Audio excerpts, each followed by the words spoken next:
Di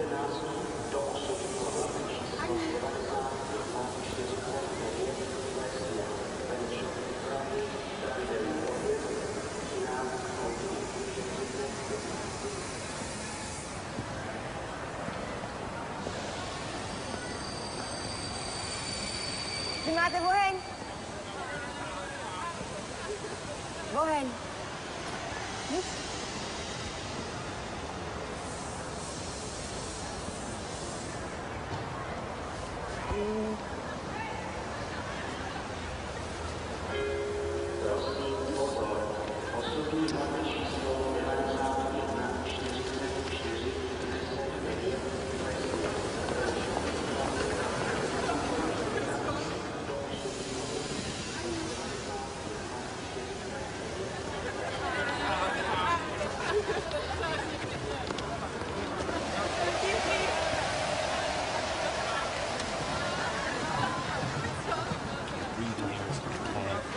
Now I got these college kids like a discotheque. Listen. I'm sorry. You are a nice boy, but I'm too beautiful for you. Goodbye, Brad from America. You want one more kiss before I go? Are you kidding?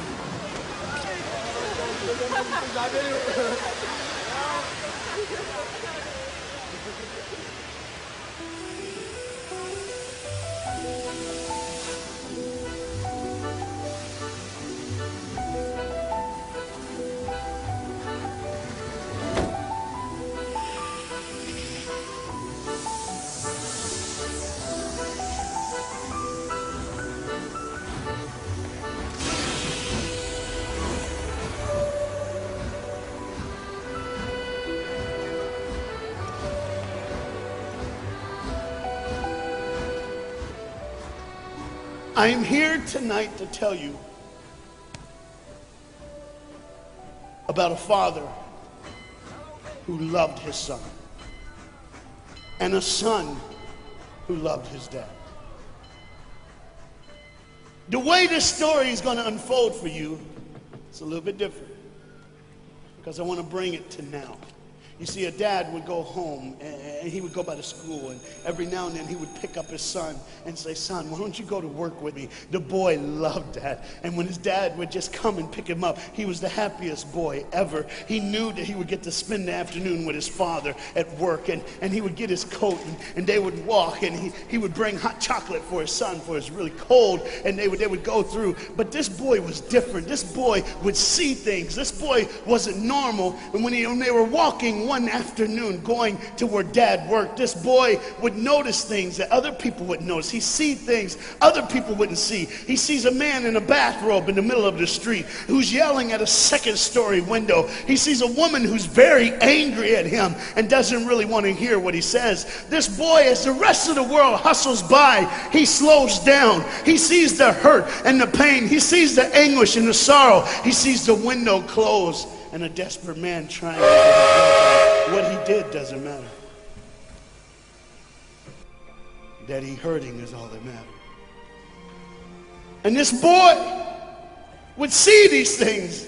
His father rushes and gets him by the hand and says, "Let's go, we'll be late." He would stop and look one more time. Can I stop his pain? Can I stop her hurt?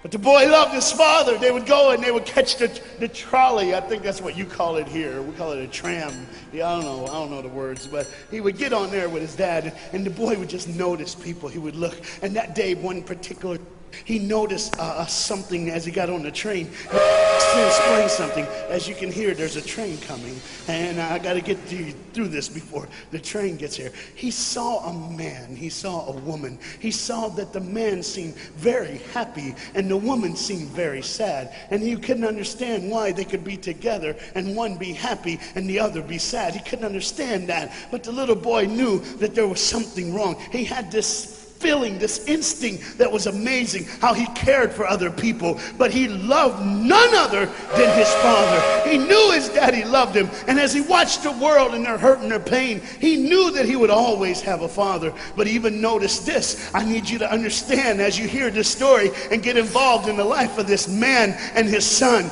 I need you to notice that there's no mom. As they walked through the woods, the boy would say to his father, Dad, what will I do when I grow up? What will I get to do? Will I get a cool job like yours? How will I work? He said, I don't know, but I want to change the world. I want to do something great. I want to do something wonderful. I want to help people. I want to do something that can change the lives of anyone. I just want to be that great. I just want to do something good. And as he walked with his dad would say, son, you will be great. You will be awesome. You will change the world. Your life is going to be incredible. But there was a train coming. There's always a train coming. The train is called life. We're all on the train of life, just riding. Whether we realize the truth or not, whether we realize what's happening or not, we're all on that same train tonight.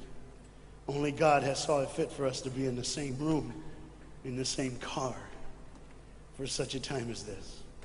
When they get to the edge of the train track, he could see where his father worked. You see the bridge? That's what his dad did. You see, the bridge was very, very important. Boats needed to come to the harbor to get off their goods so they could make money. But trains were coming with people going from one town to the next. Not many cars in Europe, so they couldn't use a lot of that. So many people, not enough roads, so everybody used that train to get from the town to town to get to work and to get home. And one day the train was coming by. What you have to understand is that boy loved going to work with his dad. He would stay right by the river's edge and he would do what he loved to do the most. Let me explain that. He loved to fish. Anybody like to fish here? Oh, all the guys go, The dad looks at his boy and he says, son, now remember the rules. You got to stay right here because I can see you from the window right here. Don't get out of the sight of this window because you got to stay there so I know you're safe. Catch you something good to eat. But as you can hear, the train's coming. The father's job was cool. If I wasn't a preacher, I wouldn't mind doing that. Get to work. Get grease on you. Even if you didn't have to, you just squirt it on you like you feel like you did something. That's what I would do. There was a boat coming in the harbor. Timing is very essential. I'll go ahead and give you the key. The key is this. There's always a light. Everybody say light. Say it again. One more time. There's a light that the train conductor needs to see. If that light is green, he can go. If it's red, he must stop. You see, God has given us road signs in our life that we must read. Lines that tell us to go and lines that tell us to stop. Whether we read those and believe them or not is up to us. That's why some of you have fallen and you cannot get up. But tonight, that's why I'm here. The boat needed to come through, so he called, and the man said, okay, I got time. It's a long time before the train should come. So he pulls the lever, as you just saw, and the big, huge steel bridge, the gears started turning. They started cranking the steam. All of a sudden, gears are moving, and that big, huge bridge is just starting to go up. As it rises higher and higher, he has to watch and make sure everything's set, everything's good, everything's fine. As he looks out the window, he could see everything, but the dad, being a good dad, keeps one eye on his work, but the other eye on his baby. One eye on the world, but the other eye on his children. You think God doesn't know where you are? He keeps one eye on his world and one eye on his child. No matter what you've done or where you've been, it's one eye on the world, but the other eye's on you. He's watched you and he's kept you. Even though your train is coming down the track, he understands that. And even though sometimes, oh, no, I want to get ahead of myself. See the red light? He didn't see it.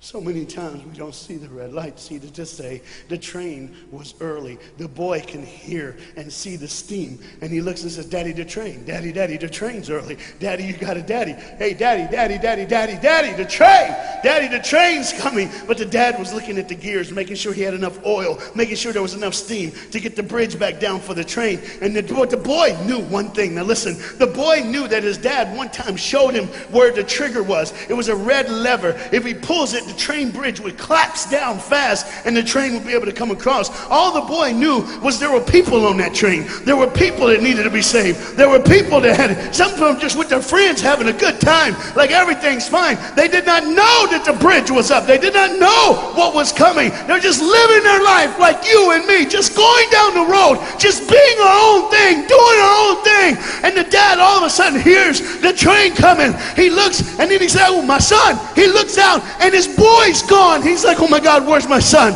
Where's my son? He got to figure out. He looks back just in time to see his son trying to save the day. All he had to do was pull that lever. He reaches in to pull it, and the boy pulls too far, and he falls in the hole. Now it's on the father. And God the Father, did you hear me? God the Father has to make a choice. It's his now. Do I save my son, or do I save the world? But they don't even know. They don't even know. The greatest decision of his life. He could blame it on them not seeing the red light. He could blame it doesn't matter anymore. Pull the lever, save the world. Leave it up, save your son. For God so loved the world that he gave his only son.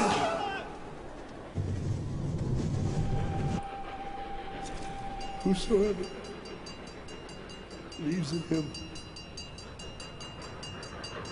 will not perish. 3, 2, 1. So, and they didn't even know. They never would know. They didn't even know. The train goes by. It's fine. Everything's cool. The bridge is down. Just like always. It's always going to be down. Are you hearing me tonight? He gave his only son.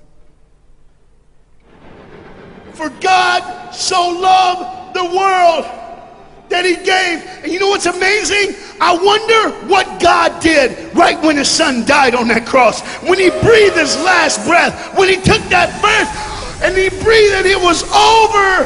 Here's what the Father would have looked like. They didn't even know, just trying to think of their life. Just trying to figure out what they're going to do next. Just thinking about the person they're going to see, the people they're going to hang out with. Just trying to be, just loving, caring. Doesn't matter if you're blind. Doesn't matter if you're putting on a little more makeup, trying to look pretty for somebody, or just wearing another mask. It doesn't matter. God gave his son for you.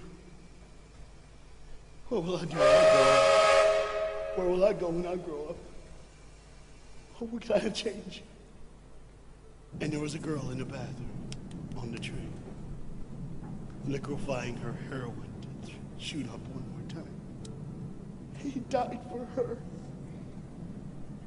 He died for her. But in one moment, are you listening? In one moment, as the Bible says, everybody gets a chance. In one moment to see the look of the Father when he knows when you realize what he did for you, when you realize the sacrifice, when you realize he let his son die so that you can live, when you realize what he did, no matter what you're doing, no matter where you're at in this life, no matter what you're a part of, you gotta stop. You gotta stop. Even if it's for 1 second, and think, my God, he did it for me. He did it for me. And I pray to God you drop what you're doing. Drop what you're doing. With all the pain and the hurt and the sorrow in the world, he did it for you. That's why you're so quiet. You see, the train's coming. The train's coming. Everybody has things, you have ways of I don't want to do that. I don't want to, but why do I keep doing it? Even Paul said, why do I do?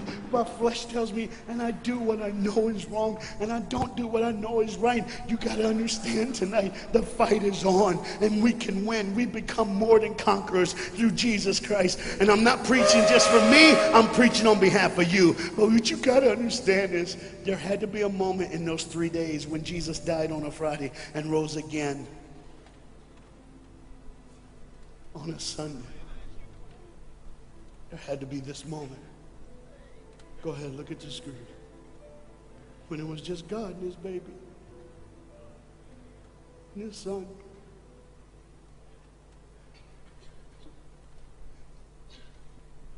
Every sin that's ever been committed in this earth is rolling through your mind right now. I'm here to tell you that as the sun sets in the afternoon, the sun will rise again. And when the sun rises again, you cannot change your past, but you can change your future. You see, it's always a different day. One day someone lives, the next day they die, the next day you wake up and you're still living. You're like, why am I going to live? Why does this have to be my turn? Why can't I? You can just preach. I could have stopped, but I need you to see the whole picture here.